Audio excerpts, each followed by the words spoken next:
मैं जब भी किसी नीम जंगली घोड़े पर बैठने की कोशिश करता, मुझे उस जानवर के नाराजगी का सामना करना पड़ता था। जैसे ही मैं किसी घोड़े की पीठ पर बैठता, वह बिजली की सी तेजी से भागने लगता था। थोड़ी दूर जाने के बाद एकदम से रुक जाता और दुलत्तियां मारना शुरू कर देता था ताकि मुझे जमीन पर पटक सके, या फिर पिछली टांगों पर खड़ा हो जाता और अगली टांगों को हवा में लहराने लगता था ताकि मैं पीछे की तरफ गिर जाऊं। लेकिन आखिर में जीत मेरी होती थी और मैं घोड़े को पूरी तरह काबू में करके उसे अपना फरमाबरदार बना लेता था। चरागाह में मेरा काम सिर्फ घुड़सवारी नहीं था, बल्कि मैं तीरंदाज भी था।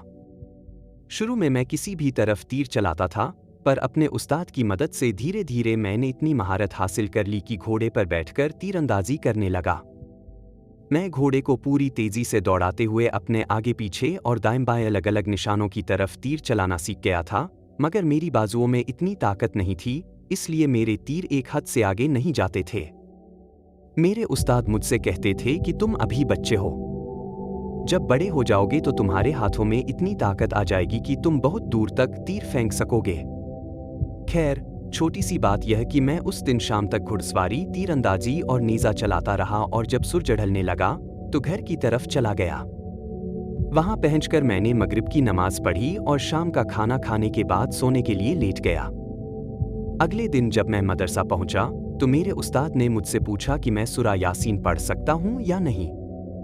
मैंने जवाब दिया कि ना केवल पढ़ सकता हूं, बल्कि मैंने उसे याद भी कर लिया है।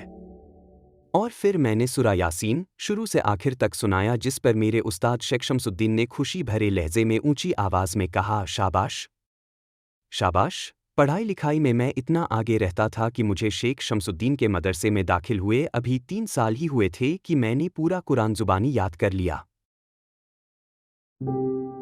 एक दिन मेरे उस्ताद ने मदरसे में एक दावत रखा और अलग अलग इस्लामी आलिमों के अलावा शहर के जाने माने लोगों से भी इसमें शामिल होने का दरख्वास्त किया, जिनमें मेरे वालिद भी थे। जब सारे मेहमान अपनी अपनी जगह पर बैठ गए तो शेख शमसुद्दीन ने दावत में शामिल हुए आलिमों से कहा कि वे मेरी इम्तिहान ले, ताकि यह मालूम हो सके कि मुझे पूरा कुरान कंठस्थ है या नहीं। वहां मौजूद लोगों में से 3 ने मेरी इम्तिहान लेनी शुरू की।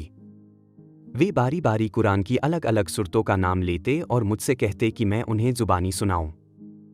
मैं भी उनकी पूछी गई सूरतों को ऊंची आवाज में पढ़ता और सुनने वाले खुशी भरे लहजे में कहते, बारिकल्लाह, जज़ाकल्लाह एहसनत। शेख शमसुद्दीन ने मेरे अब्बा को सबके सामने कहा कि तुर्काई मेरे पास जितनी इल्म थी वह मैंने तेरे बेटे को सिखा दी, और अब मेरे पास उसकी होशियारी में इजाफा करने के लिए और कुछ नहीं है। अच्छा यही है कि तुम इसे किसी दूसरे आलिम के पास भेज दो ताकि वह इसे सियासत के अलावा मजहब से जुड़ा हुआ और इल्म सीखा सके।